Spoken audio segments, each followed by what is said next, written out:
I stood in the kitchen, the aroma of brewed coffee hanging in the air, when Arthur's words sliced through the calm like a knife. "Evelyn, we've decided to live with Ethan and Lisa, so you need to leave." His voice, once warm and loving, now held a chilling finality. I blinked, disbelieving. The room spun slightly as I tried to comprehend his words. Lisa, standing beside him with arms crossed, chimed in with a sneer. "Yeah, it's about time. You've been nothing but a freeloader, Evelyn."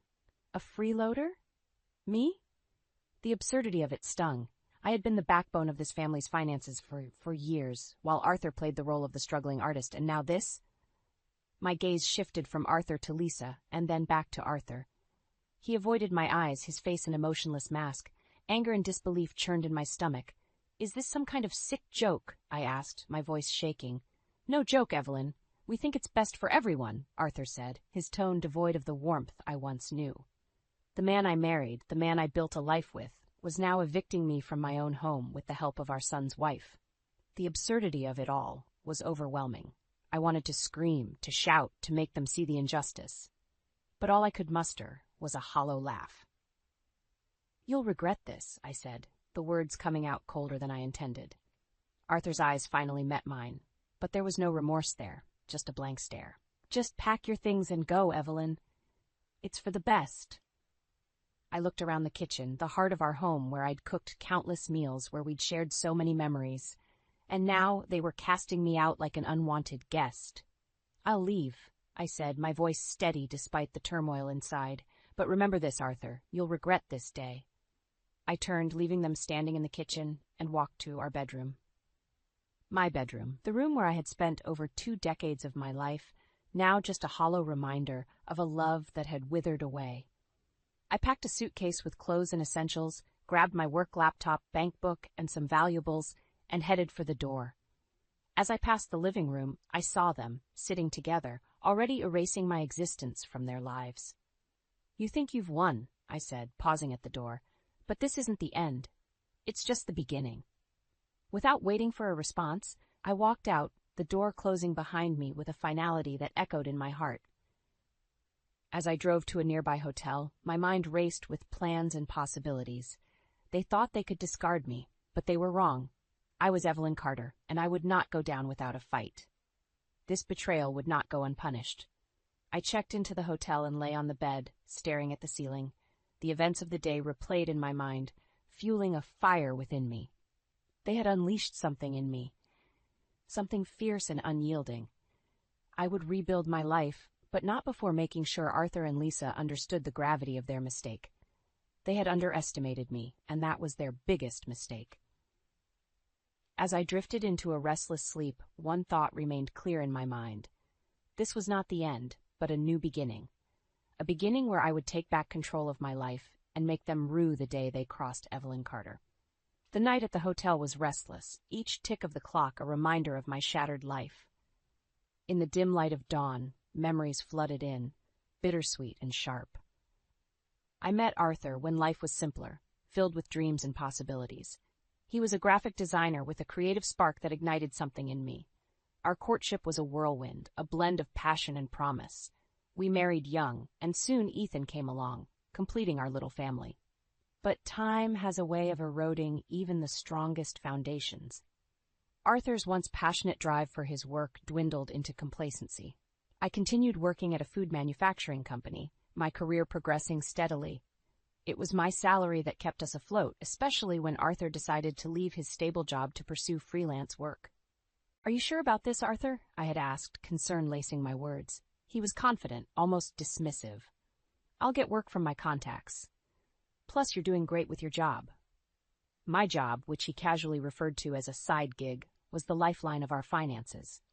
His ignorance of my professional worth was a growing wedge between us.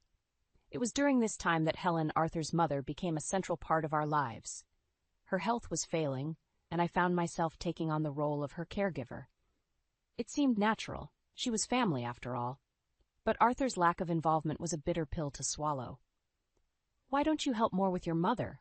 I once asked, frustration evident in my voice. Arthur just shrugged, his attention more on his designs than on my words. It was always about his work, his needs, never about Helen or me. As I lay in the hotel bed, The hurt from years of being undervalued and overlooked simmered within me. They had taken my kindness for weakness, my silence for submission. But no more. I would show them the strength of a woman scorned, a woman who had given her all only to be discarded. My plan began to take shape in the early morning light. It was time for Arthur and Lisa to face the consequences of their actions. They thought they had removed a problem from their lives, but in reality, they had ignited a fire. I would start with Arthur's finances. It was time he learned the true value of the money I brought into our household. I knew his freelance work wasn't as lucrative as he pretended. His pride would crumble under the weight of financial realities. And Lisa, with her smug sense of entitlement, would learn that her actions had repercussions. I remembered her disdain, her condescending words. She had no idea about the struggles and sacrifices I had made for this family. I rose from the bed, a new determination coursing through me. I would not be a victim of their cruelty. I would be the architect of their comeuppance. As the sun rose, casting a warm glow through the window, I felt a sense of empowerment. Evelyn Carter was no longer just a name. It was a symbol of resilience and retribution. They had underestimated me, but they would soon learn the cost of their betrayal. This was not just about revenge, it was about justice. And I would have it, no matter what it took. The first rays of sunlight brought clarity and resolve. I checked out of the hotel with a single goal in mind, to begin my carefully crafted plan of retribution against Arthur and Lisa. Returning home to gather the rest of my belongings was a calculated move. I needed to see Arthur to gauge his reactions to feed the fire of my resolve. The house felt different as I stepped in, colder, unwelcoming. Arthur was in the living room, his back to me, lost in his thoughts. "I've come for the rest of my things," I announced, my voice steady. He turned, a flicker of surprise crossing his face before it settled into an indifferent mask. "Fine. Take whatever you need." As I moved through the house, memories taunted me, but I pushed them aside. This was no time for sentimentality. It was a time for action. In our bedroom, I quickly sorted through our shared life, compartmentalizing emotions, focusing on the task. Clothes, personal items, some documents. I was methodical, leaving no trace of myself behind. Arthur hovered at the doorway, watching. "Evelyn, are you sure about this?" His question was a mix of confusion and a faint hint of concern. It was almost laughable. "You made your choice, Arthur. Now live with it," I replied, without looking at him. I could feel his gaze on me, but I didn't falter. This was the man who had underestimated me, who had pushed me out of my own life. No more. The final item I packed was a photo of us in happier times. I stared at it, a bitter smile on my lips. Then, without a second thought, I left it on the dresser, a reminder of what he had lost. As I carried my belongings to the car, Arthur's voice stopped me. "Evelyn, about the finances." I turned, meeting his eyes. "What about them? We might need to discuss how we'll handle things moving forward." "Oh, now you're concerned about finances?" My voice was tinged with sarcasm. "Don't worry, Arthur. You'll manage. After all, I was just a side gig, remember?" His expression faltered, guilt and realization dawning. But it was too late for regrets. I drove away without looking back, the chapter of Arthur and me firmly closed. But this was just the beginning. My mind raced with plans, each more satisfying than the last. I knew Arthur's weaknesses, his pride, his finances, his superficial understanding of my contributions. I would use these to my advantage. He would learn the hard way the value of what he had so callously discarded. And Lisa, her arrogance, would be her downfall. I would make sure of it. She thought she could step into my life, take my place without consequence. She was sorely mistaken. I found a small apartment, a temporary refuge, as I plotted my next moves. It was modest but sufficient for my needs. As I unpacked, the reality of my situation sank in. I was alone, but I was also free. Free to rebuild, free to exact revenge, free to be the woman I was meant to be. That night, as I lay in bed in my new apartment, I felt a surge of empowerment. They had pushed me to the edge, but I had emerged stronger, more determined. Evelyn Carter would no longer be a victim. She would be a force to be reckoned with. Settled in my new apartment, I strategized my next moves. The first step was to confront the financial facade Arthur had constructed. It was time he faced the reality of our situation, the reality he so conveniently ignored. I started by securing my financial assets. I transferred my savings to a new account, ensuring Arthur had no access. This was my hard-earned money, and I would not let him squander it any longer. Next, I prepared for the inevitable legal battle. I contacted a lawyer, someone known for their tenacity and success in divorce cases. As I explained my situation, the lawyer nodded, understanding the gravity of my case. "We'll make sure you get what you deserve, Mrs. Carter," she assured me, her voice firm and confident. I felt a sense of relief, knowing I had a professional in my corner. This wasn't just about money, it was about justice. A few days later, I received a call from Arthur. His voice was strained, a hint of desperation creeping in. "Evelyn, we need to talk about the divorce and the finances." I agreed to meet, curious to see how he would handle this confrontation. We met at a quiet cafe, a neutral ground for what was to be a decisive discussion. Arthur looked worn, the stress of the situation clearly taking its toll. "Evelyn, I think we rushed into this. Maybe we can work things out?" His plea was pathetic, a stark contrast to the confident man I once knew. "Work things out? You threw me out, Arthur. You made your choice."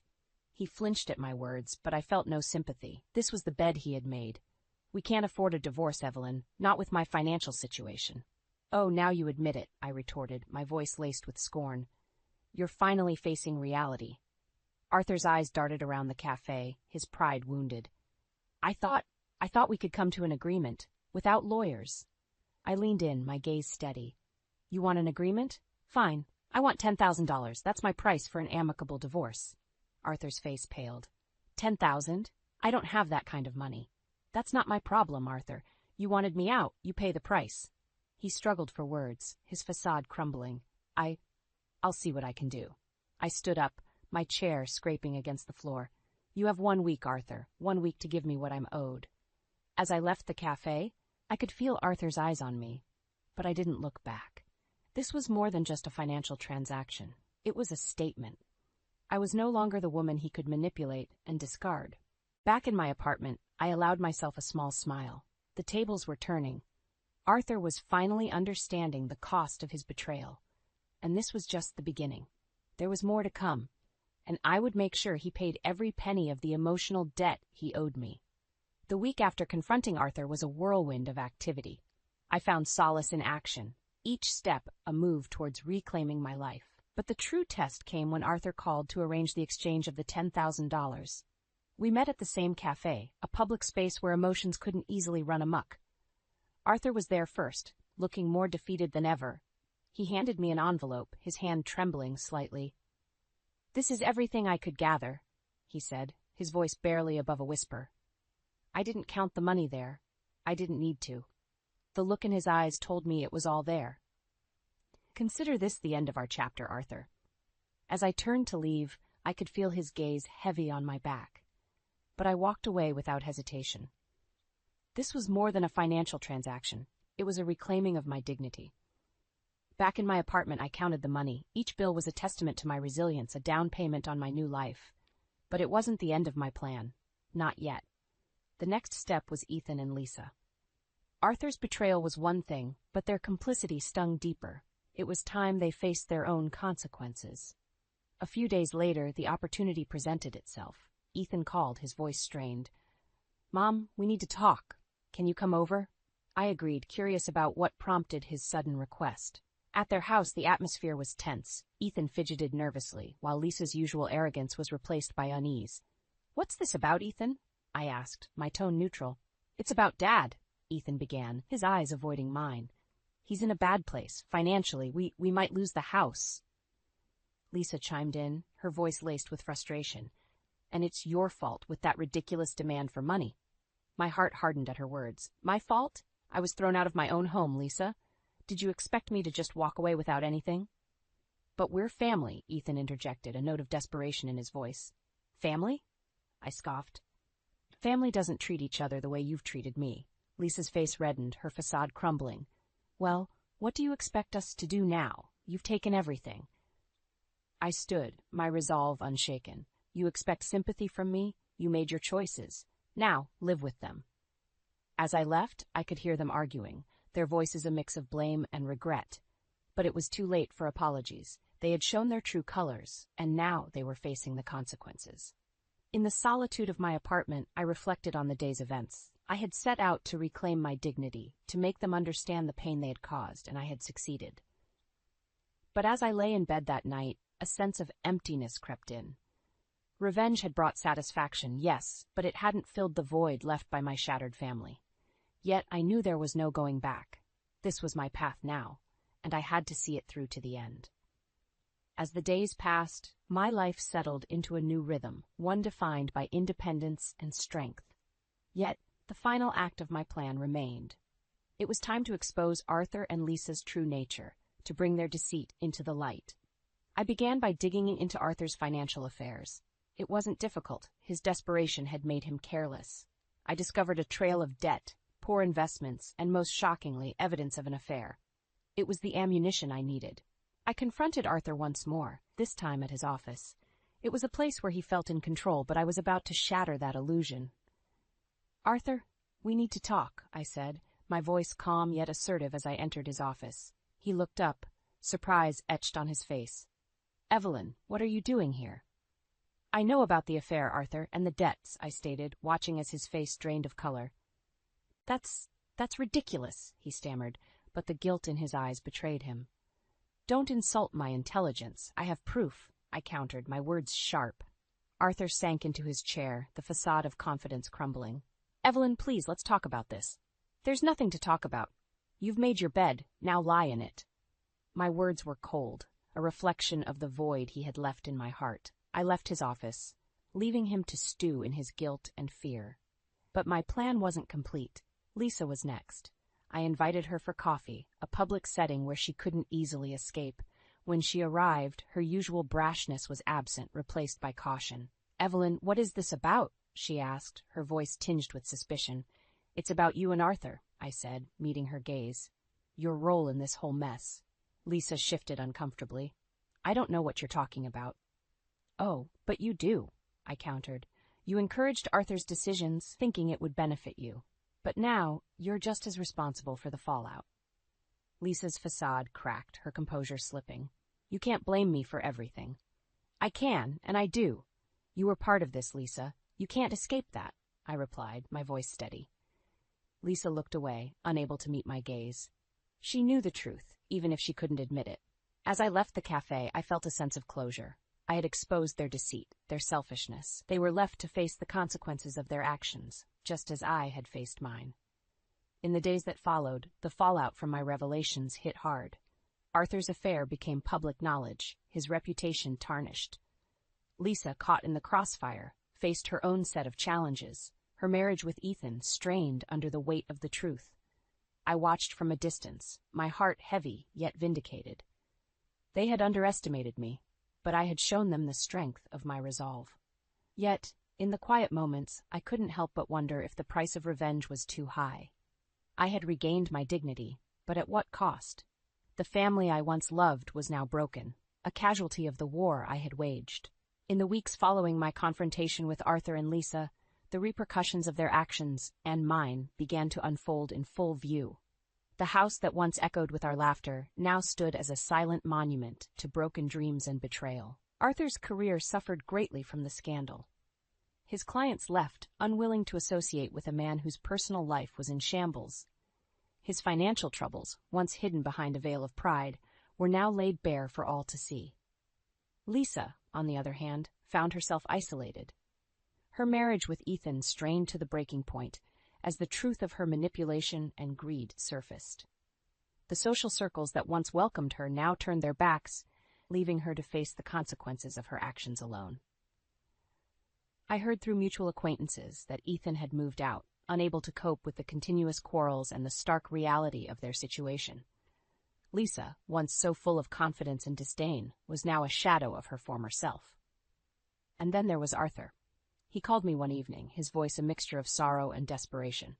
"Evelyn, I'm sorry. For everything." His apology, though late, was a testament to the depth of his downfall. "Your sorry can't undo what's been done, Arthur." I know I've made mistakes, but I'm paying for them now," he said, his voice breaking. "You're not the only one paying, Arthur. We all are," I replied, the weight of our collective pain heavy in my voice. We ended the call with no promises of reconciliation, only the somber acknowledgement of our shared history and its painful end. In the aftermath, I found solace in my newfound independence.